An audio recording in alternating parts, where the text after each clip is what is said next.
Well, good morning. We're talking with Rich Nelson of Allendale Incorporated this morning to help get us started before the daytime session gets underway. And let's go to the phones right now.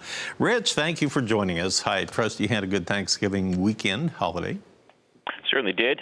Good time with friends and family, and definitely a good time overall. So very happy. Hope everybody else had the same thing as well. And you survived the Black Friday and Cyber Monday going on right now. Everybody talking about that, of course. And we're looking at the markets. And you and I were just talking during our break here before we came on live that there's actually a lot to consider here this week. We have all kinds of stuff going on. Of course, today means we get our final 2017 crop progress report from USDA. We also get well, let's see. We have the final trading week of November this week. We have first notice day coming up on Thursday for all the December contracts here on the grain trade. So there's a lot going on. Tell us what you're focusing on here this week. You know, for this week, we're going to watch this kind of transition that should be seen in these grain markets as we turn attention more towards the South American weather situation. I think as we get into more of this mid-month period or through February, we probably will have some pretty interesting and important moves to note, strictly due to the weather down in Brazil and Argentina here. Yeah, I'm hearing more talk about dry conditions in Argentina, especially as a result of the La Nina event that seems to be gaining strength in the Pacific.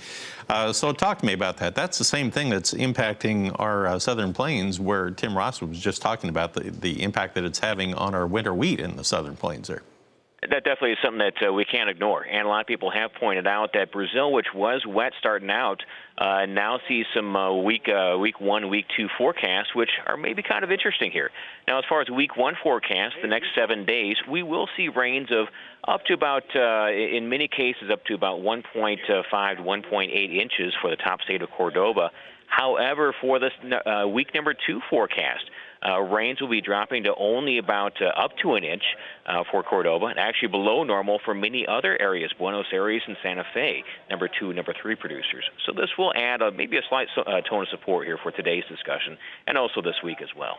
Soybeans are a little undecided on the Globex market overnight. January was up 1 tick at last check at 993.5 per bushel. The March unchanged, July unchanged at 1022.5.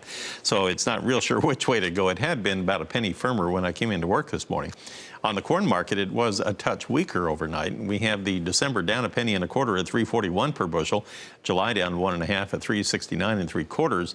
On the wheat trade in Chicago wheat, we had December down 3 3/4 again at 412 on the low of the overnight trade. If we look at Kansas City wheat, December there was at 412.5. That was down 2 cents, within a penny of its low. And on the Minneapolis wheat, we had December trading 3/4 lower at 622 3/4.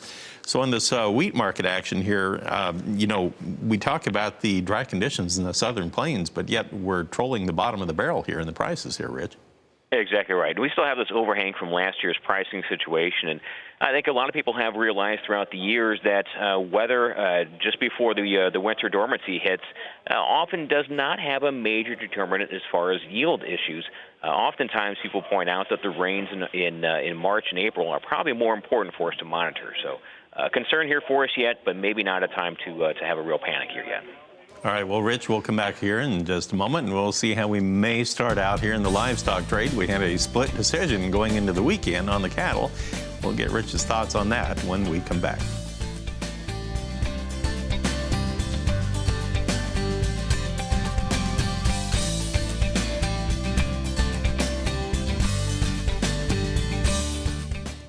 We are talking with Rich Nelson of Allendale Incorporated in McHenry, Illinois. And as we take a look at the livestock trade, I do want to take a look at some of the other financial markets as well here, Rich. We can take a look at what the value of the U.S. dollar index has been doing recently. And of course, everybody noted that we had the crude oil really rallying last week, too.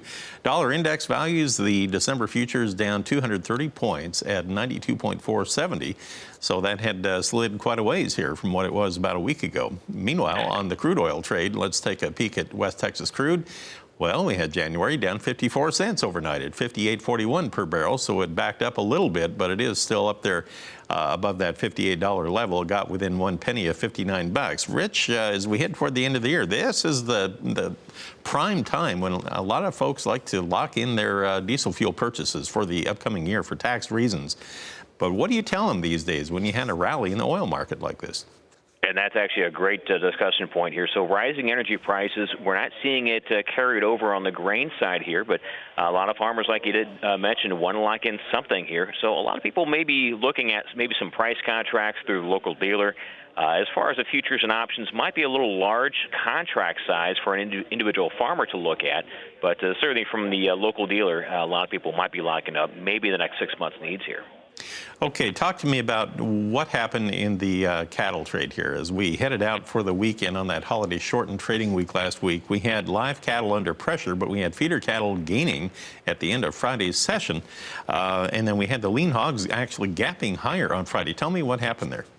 You know, as far as big issues going on for the hog side, people are wondering if we might actually have a low end for the year. One thing we've mentioned here is this week and next week's kill will be the biggest ones of the year, possibly here, and that might be a problem for us on the bear side. However, often these markets like to wonder about the fact that the most recent weight report for hogs didn't have that increase as was seen the previous 3 months. Also, cash hogs last week had a day and a half of stability. So people wondering if cash hog bottom is in. As far as the cattle end of things here, looks like this cash trade last week kind of confusing for a lot of people, but for the most part, not anything big for surprises here. On the beef cutout values, I was really surprised at this as we went home for the weekend. The afternoon update from USDA showed the choice beef cutouts $1.98 higher, priced at $210.99 per hundredweight. We had selects going down 79 cents, though. They were priced at $187.85. That spread really widened out there recently, well over $20 now. And if you look at the pork carcass cutout values, we had the carcass values higher, we had the loin values higher, we had the hams higher, the bellies were higher, and the cash hog market was higher on Friday, along with a gap higher in the charts. I guess that sets the table for at least a fairly supportive open today, doesn't it? It certainly might. And one thing we'll have to watch is whether this strength continues through today. And obviously for the charts, some people might suggest the gap we have now from Friday's trade might be a bearish target for bears to try and push and fill.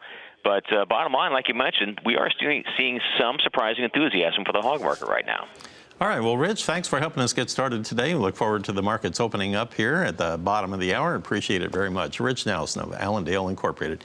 He is based in McHenry, Illinois. So, Janet, there you have it. That's kind of setting the table for us here. See what the new week has in store. A lot of stuff coming to fruition at the end of, this week. And the end of November, surprisingly enough. Exactly right. Yep. Thank you very much, Marlon.